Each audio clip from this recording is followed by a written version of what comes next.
तो last part में हमने देखा था कि मैक्स अपनी स्वॉर्ड टेक्निक को सेकेंड लेवल पर पहुंचाने के लिए एरिया 0201 में जाता है और वहां के मॉन्स्टर्स को मारने लगता है, जिसकी वजह से मैक्स उस एरिया के बाहर लगे बैरियर पर काम कर रहे लोगों के बीच बहुत फेमस हो जाता है, क्योंकि उसने बहुत कम समय में बहुत से मॉन्स्टर्स मार दिए थे। लेकिन अब भी मैक्स सेकेंड लेवल पर नहीं पहुंच पाया था और एक दिन रैट्स की बहुत बड़ी फौज सिटी की तरफ आने लगती है, तो एक वॉर गॉड लेवल का वॉरियर सिटी को बचा लेता है, लेकिन उसमें उसकी जान भी चली जाती है, जिससे मैक्स को बहुत दुख होता है। इसलिए वो ट्रेनिंग पर ध्यान देता है, जिसकी वजह से वो स्वॉर्ड टेक्निक में सेकेंड लेवल पर आ जाता है। अब आगे तो इस पार्ट की शुरुआत में हम उस वॉर गॉड लेवल वॉरियर के फ्यूनरल को देखते हैं, जिसमें देश के सभी बड़े बड़े लोग आ रहे थे। साथ ही इस फ्यूनरल को टीवी पर लाइव दिखाया जा रहा था। इस तरफ हम मैक्स को देखते हैं, जो अपने कैप्टन के साथ फ्यूनरल में आया था।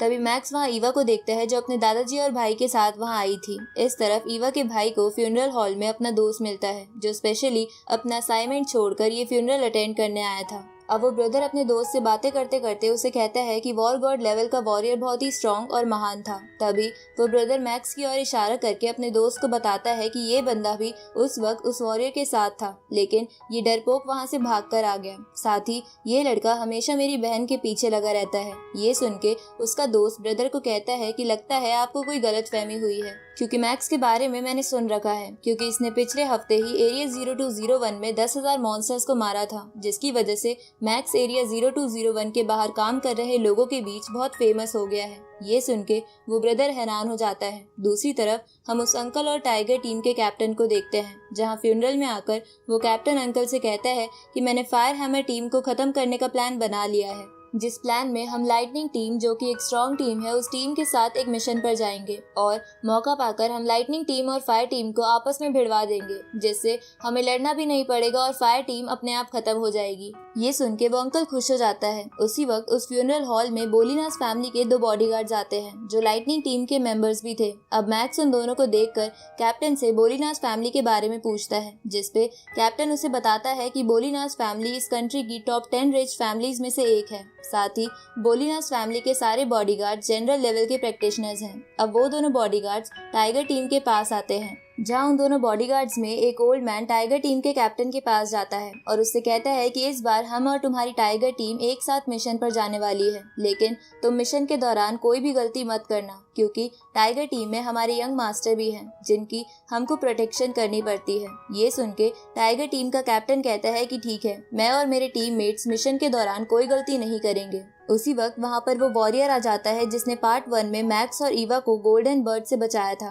अब उस वॉरियर को देखकर पूरी मिलिट्री उनको ग्रीट करती है। इधर हैमर टीम का कैप्टन मैक्स को बताता है कि मैंने र्यूमर सुने हैं कि इस वॉरियर का लेवल वॉर गॉड लेवल से भी आगे है, साथ ही ये अभी वर्ल्ड के टॉप वॉरियर्स में से एक है। ये सुन के मैक्स चौंक जाता है। इसके बाद वो सब एक एक कर उस वॉर गॉड लेवल के वॉरियर की तलवार को आखिरी श्रद्धांजलि देते हैं। आगे हैमर टीम जिज्ञान हॉल में मिलती है, जहां वो सब उस वॉर गॉड लेवल के वॉरियर के बारे में ही बातें कर रहे थे। तभी चेंगू कैप्टन से पूछता है कि क्या आपको आश्चर्य नहीं हुआ कि बोलीनास फैमिली के बॉडीगार्ड्स आज फ्यूनरल हॉल में टाइगर टीम से मिले थे, जिसपे कैप्टन कहता है कि हाँ, मुझे भी ये बात समझ नहीं आई कि बोलीनास फैमिली टाइगर टीम से क्यों मिली थी, जबकि वो फैमिली बहुत बड़ी है और उस फैमिली में बहुत सारे वॉर गॉड लेवल के प्रैक्टिशनर्स हैं। ये सुन के मैक्स कैप्टन से पूछता है कि उस फैमिली में इतने सारे वॉर गॉड लेवल के प्रैक्टिशनर्स कैसे हैं, जिसपे कैप्टन उसे बताता है कि वो फैमिली बहुत बड़ी है, जिसकी वजह से उस फैमिली के ओल्ड लोगों की एबिलिटी जीन्स के थ्रू छोटे लोगों में आ जाती है और वो छोटे लोग बहुत कम समय में आगे वाले लेवल पर पहुंच जाते हैं। पर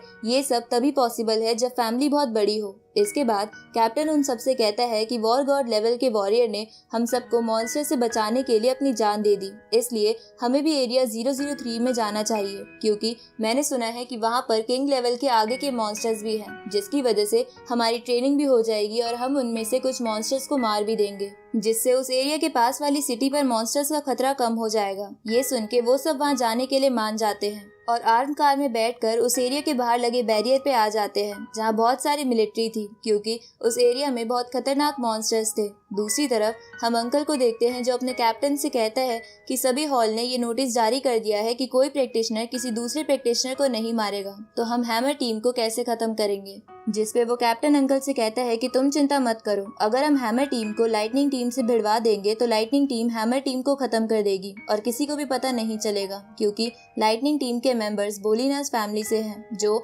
बहुत अमीर है। इस तरफ हम हैमर टीम को देखते हैं जहां वो सब एरिया 003 में आ जाते हैं। तभी उन पर एक हाई लेवल म्यूटेंट क्रो हमला कर देता है, तो वो सब उससे बचकर एक बिल्डिंग के अंदर आ जाते हैं और अंदर बैठकर मॉन्स्टर के बारे में बात करने लगते हैं। तभी उन सबको गोलियों की आवाज आती है, जहाँ बाहर देखने पर उन्हें पता चलता है कि एक 2 हेडेड स्नेक एक प्रैक्टिशनर टीम के पीछे पड़ा हुआ था, लेकिन वो टीम किसी और कंट्री से थी। पर कैप्टन फिर भी कहता है कि हम इस टीम को बचा के रहेंगे क्योंकि हम सब एक ही हैं। इस तरफ वो 2 हेडेड स्नेक उस इंडियन टीम के कैप्टन को मारने ही वाला था, पर तभी वहाँ मैक्स और हैमर टीम का कैप्टन आ जाता है, जिसके बाद वो दोनों मिलकर उस स्नेक को इंजर्ड कर देते हैं। जिसके बाद मैक्स अपनी स्वॉर्ड की 2nd लेवल की लाइटनिंग टेक्निक से उस स्नेक को मार देता है, जिसकी वजह से सभी खुश हो जाते हैं। तभी वहाँ पर लाइटनिंग और टाइगर टीम आ जाती है, जहाँ टाइगर टीम का कैप्टन लाइटनिंग टीम को हैमर टीम के खिलाफ भड़काता है। तो लाइटनिंग टीम का यंग मास्टर हैमर टीम से कहता है कि इस मॉन्स्टर के सभी पार्ट्स लाइटनिंग टीम लेकर जाएगी। ये सुन के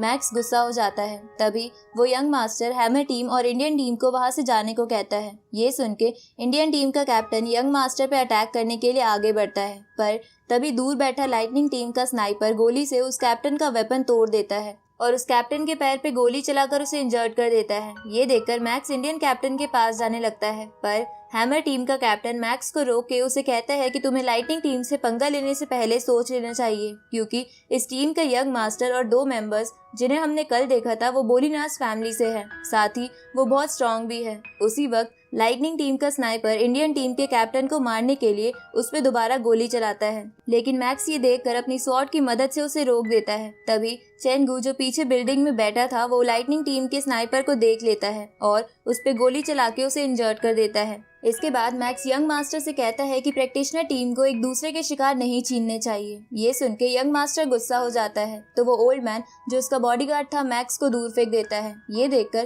कैप्टन उस पर अटैक करता है, लेकिन दूसरा बॉडीगार्ड कैप्टन के वेपन को दूर फेंक देता है। अब वो ओल्ड मैन मैक्स को बहुत बुरी तरह पीटने लगता है, पर मैक्स मौका पाकर उसे कहता है कि आप इंडियन टीम को यहाँ से जाने दो, क्योंकि वो आपका मुकाबला नहीं कर सकती, क्योंकि उनका कैप्टन अभी इंजर्ड है। ये सुन के वो ओल्ड मैन मैक्स से कहता है कि पर मैं ऐसा क्यों करूँ, जिसपे मैक्स चेंगू से कहता है कि यंग मास्टर पे गोली चलाओ। ये सुन के चेंगू ऐसा ही करता है, लेकिन मैक्स उस गोली को बीच में से काट देता है। इसके बाद मैक्स उस ओल्ड मैन से कहता है कि मैं अगली बार वो गोली नहीं रोकूंगा और चेंगू का निशाना बहुत ही अच्छा है, इसलिए अगर तुम अपने यंग मास्टर को बचाना चाहते हो तो यहाँ से चले जाओ। ये सुन के वो ओल्ड मैन इसके लिए मान जाता है, जिसपे वो दूसरा बॉडीगार्ड ओल्ड मैन से कहता है कि ये आप क्या कर रहे हो, जिसपे ओल्ड मैन कहता है कि हम यंग मास्टर के बॉडीगार्ड्स हैं, इसलिए हम ऐसा कोई काम नहीं करेंगे जिससे उनकी जान को खतरा हो। अब लाइटनिंग टीम वहाँ से जाने लगती है, तो टाइगर टीम भी उनके साथ जाती है, जहाँ जाते समय अंकल मैक्स से कहता है कि तुम लकी हो जो इस बार बच गए। आगे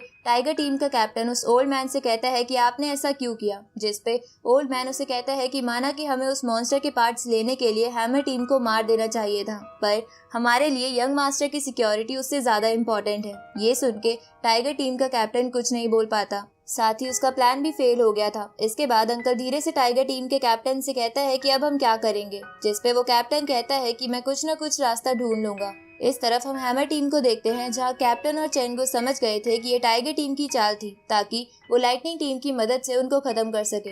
इसलिए कैप्टन चेंगू से कहता है कि अगली बार हम उनसे मिले तो हम उन्हें नहीं छोड़ेंगे। ये सुन के मैक्स कैप्टन से कहता है कि हमारे लिए यही अच्छा होगा कि आप सब इंडियन टीम के साथ वापस सिटी में चले जाएं। ये सुन के कैप्टन मैक्स से पूछता है कि तुम ऐसा क्यों कह रहे हो, जिसपे मैक्स कैप्टन को बताता है कि यंग मास्टर के दोनों बॉडीगार्ड्स जो लाइटनिंग टीम के मेंबर्स भी हैं वो बहुत ताकतवर हैं, पर इस बार उन्होंने हमें यंग मास्टर की वजह से छोड़ दिया था, लेकिन मुझे लगता है कि वो इस बात का बदला जरूर लेंगे। ये सुन के कैप्टन इंडियन टीम के साथ वापस जाने के लिए मान जाता है। तभी चेंगू मैक्स से पूछता है कि तुम हमारे साथ क्यों नहीं चल रहे हो, जिसपे मैक्स बोलता है कि वो लाइटनिंग टीम का पीछा करने जा रहा है ताकि वो उनके प्लान के बारे में पता लगा सके। जिसपे चैंगू उसे कहता है कि मैं भी तुम्हारे साथ चलूंगा, लेकिन मैक्स उसे ये कह के मना कर देता है कि इसकी कोई जरूरत नहीं है क्योंकि मेरे पास स्पिरिचुअल पावर है और मैं अपनी प्रोटेक्शन कर लूंगा। ये सुन के वो दोनों इसके लिए मान जाते हैं, लेकिन कैप्टन मैक्स से कहता है कि तुम उनका पीछा करते वक्त सावधान रहना क्योंकि वो दोनों बॉडीगार्ड्स तुम्हें आराम से मार सकते हैं, इसलिए अगर तुम गलती से पकड़े जाओ तो वहाँ से भाग जाना। और कैप्टन के ये कहते ही ये पार्ट यहीं खत्म होता है।